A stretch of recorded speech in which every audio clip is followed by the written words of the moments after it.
So this is mostly about the Air Force Wingmoms group, which is a support group for parents who's it's not only for parents, it's basically for people who have a loved one or a friend who are going into the military. They help you through the whole process of what to expect and all the ins and outs. My oldest daughter went into the Air Force months ago, and she's my first daughter to leave home.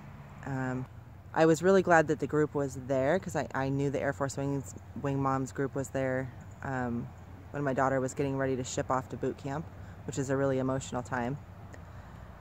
Sorry, my eyes are darting around. I'm out in the middle of the road right now, neighborhood road. But anyway, what I didn't realize about the group is that it is a closed group because it deals with the military. There's not highly sensitive information in it, but there is information that doesn't get shared. And so in order to get into the group, the support group for Air Force Wingmoms, you have to have your trainee's flight number, which you probably don't even know what that is yet. When they go in, you don't know. There's a lot of terms and everything to catch up on. You know, I went down to the MEPS building, which is the military entrance point, down in Seattle here, and spent hours down there.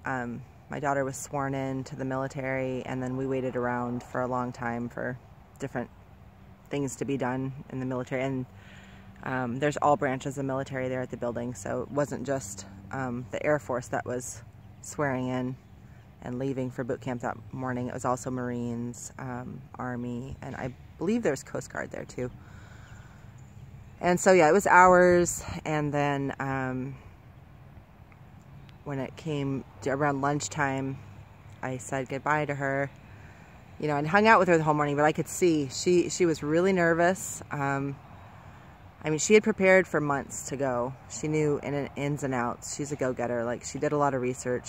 She was highly involved with her recruiter for a few months and worked out a lot and watched a lot of videos online. So she was pretty prepared, but, you know, the moment was real, and she's a young girl, 18. She just turned 19. I think she was 18 when she went, and she might have been 19 already. Getting ready to fly away to Texas, you know, to go to boot camp. And so that was a pretty big moment. And during the few hours we were there, she met a few people, a handful of people already, and some of them were a little bit nervous. Some of them looked pretty confident. But they had a few hours to kind of be around each other, and so that calmed her nerves a little bit. But I could see, as her mom, you know, I could see it on her. And then I was nervous because she was nervous, because we both know she's going to boot camp. So I just said to her, I'm going to go now. I'm going to walk towards that door. We're going to give each other a hug. And I'm going to say goodbye. I'm going to leave, and we're going to do it quickly, because I didn't want. There was one girl who completely broke down with her sister, and they just cried really loudly in front of everyone, and I didn't want to be those. So, you know, we walked to the door, and that's what I did. I hugged her. I had, you know, one tear, but she teared up a little bit, and I said, okay, bye, I love you, and I just left. And then what was funny is I had this pass that I had to bring back to the front office, which I had left sitting there. So after I said goodbye to her, I had to go back in and find her and get my pass. But so yeah, from that moment, you know, it's a bit of an emotional roller coaster. I had become a bit prepared in the half a year before she had decided to go and was working on it. So I kind of knew what to expect, but, you know, it was the first time I was going through the experience as a parent also. So I only cried a little bit, and then I went home, and over the next couple days, you know, I think about, and I'm wondering, oh my gosh, you know, is she freaking out right now? Is she getting yelled at right now? Is, like, you're just wondering how she's doing, because they don't have any contact. I'm sorry about the phone camera, but they're not allowed cell phones after that day. They swear in to go to boot camp, and that's it. So they don't have any contact with the outside world, except for occasionally from payphones from boot camp, which I'll get to. But and it's 8 weeks. 8 weeks, and you know they're going through all of this stuff, and you can't just call. So it's kind of a roller coaster, and you're wondering, you know, all the time how they're doing. Are they okay? How are they coping? And so when I went home, I looked up the Air Force Wingmoms, and I guess a point of advice would be, if you're interested in the Wingmoms group, go to the website and scope it out before your kid leaves, which a lot of people probably do, but I was really, really busy and booked up through the whole time I had a lot going on as she was leaving for boot camp, so I didn't do that. But anyways, so I went home, I'm, you know, in this, and I thought, okay, there's other moms on this website, and I can go there to figure out what to do, how it goes, and get, you know, the support. And that's the big thing on the website that it says, and what it's there for is, oh, you know, we give you all the support to help you through it, calm your nerves, people that have been through it before. So when I got onto the page, I found out that you can't get into the group, you cannot get accepted into the group, the private group, until you have their flight number. So what that is within the first 24 hours after they leave to Air Force, what they don't call it, it's not actually called boot camp in the Air Force, and I just call it that as a general term. I don't remember if it's called military training, or, you know, I'll try to look it up and maybe add it to the video if I can, what it's actually called. So within the first 48 hours after they fly out to go to boot camp, they actually have to call to tell a family member that they made it there. That's what the call is for. But they're very short calls, they're timed, and it's immediately after they're arriving at boot camp, and it's very, you know, on purpose. That's what the way boot camp is designed to, so they're kind of out of sorts and under a bit of pressure when they call. I could hear it in her voice when she called. But so the call is to say I made it here and I'm okay. In that minute or two, I think it's 2 minutes that they're allowed to call, something like that. It might be 5. The call is to say they arrived safely, but they are allowed in that time, and they are encouraged to give, there's a format for the address of the letter that you would write to your trainee in boot camp, which I'll put a picture of the format up. It's just the address format that you officially use for the military letters. So when your trainee calls you in those few minutes, when they're all they can tell you the address, but you know, they have to say the whole thing right, like flight 452 and airman AB blah blah blah. It's a lot of lines and numbers. So what happened was, when my daughter called me, when she heard, what she told me later when she got home was that when she heard my voice, it made her want to cry. And so she called me, and I said, "Are you okay? Are you okay?" And she said, "Yeah."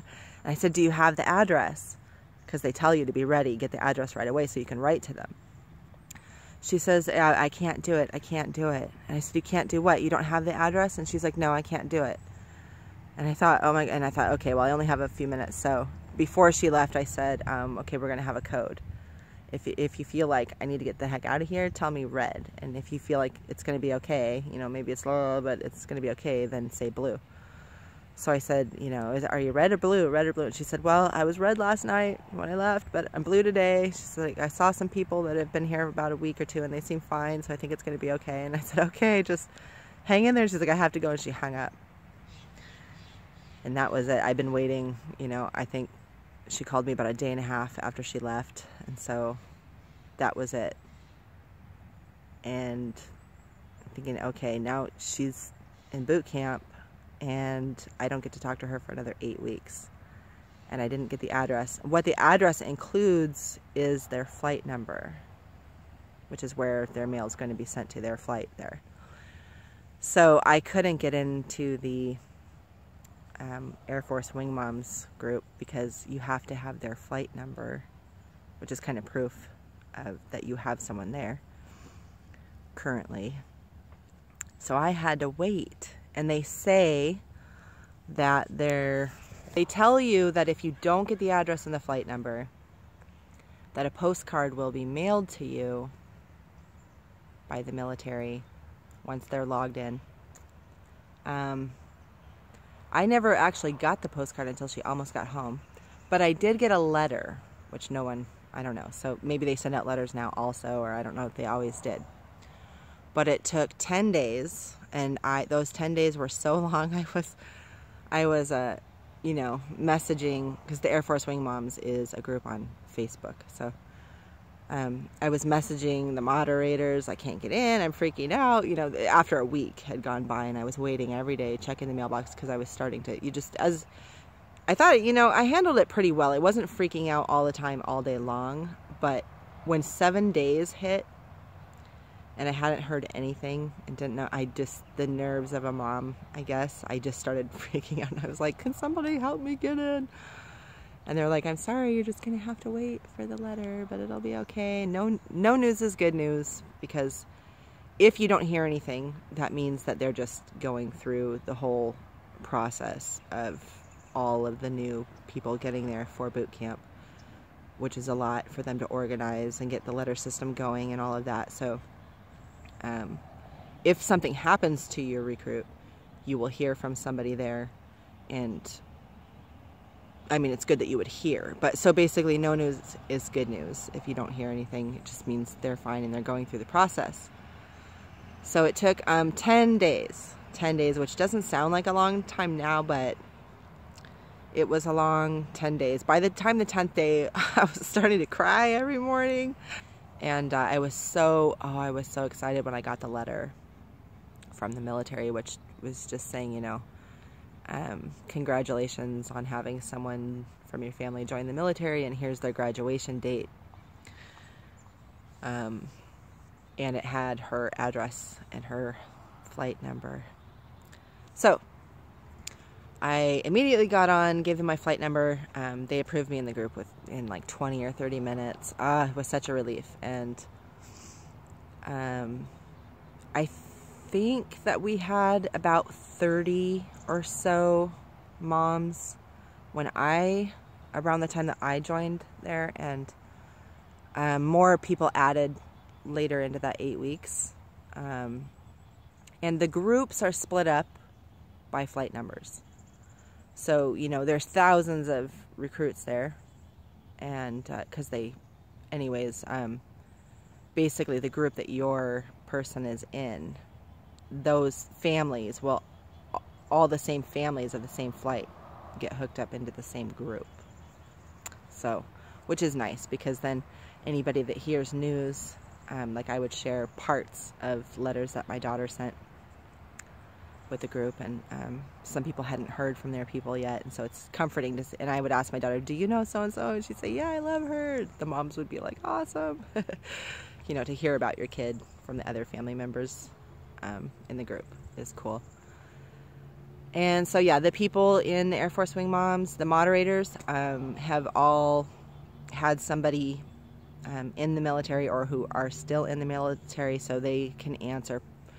And there wasn't one question asked by anybody who did not get answered very well. So, and yeah, they definitely take you through each week, what to expect, what your person's going through, when you'll hear from them, when the letters start coming, how often to write, how to plan for them graduating, getting down there if you want to go see them graduate, and how that all works, because it's a big process that you have to plan for. And then we all shared a lot of pictures. We found pictures that the military took and shared those with each other, and so there's a lot of stuff, and they know all of it, and that's a really good reason to be in the group if you have someone going into the Air Force. This is specifically for Air Force Wingmoms. There might be support groups for other branches of the military for moms, and Air Force Wingmoms is also for family and friends. You don't have to be a mom. I think it was started originally for moms, by moms, but you can join. There are men and wives and friends of other trainees that were there. And then once my daughter graduated, the group remains open. So, because once they graduate, they normally go to tech school, and then they get assigned somewhere in the world to go be an airman, which she is. And she's on her first assignment now, and she is overseas. She made it through tech school with flying colors. She graduated close to the top of her class, I think, if not the top. And she's really loving it so far. And so yeah, join the Air Force Wingmoms, but just know, if you cannot get their flight number over the phone in the first 2 days, you will have to wait for something in the mail, probably a week or a little more than a week, between a week and 2 weeks, before you're actually going to be able to write to them and get into the group. And the other thing I'll have to make another video on, because this is kind of going on, but the other thing I was going to talk about was, I was really worried when she first decided to join up for the military, just that she's a girl going into the military. Not that I didn't think she couldn't do it. I knew she could do it if she wanted to, because my mom was in the Navy, had gone through it, but and I also have a couple of aunts who are in the service. But make another video about that and what made me feel more comfortable about her going into the military as a girl, and like the things that made me more comfortable about it, and her experience so far with that.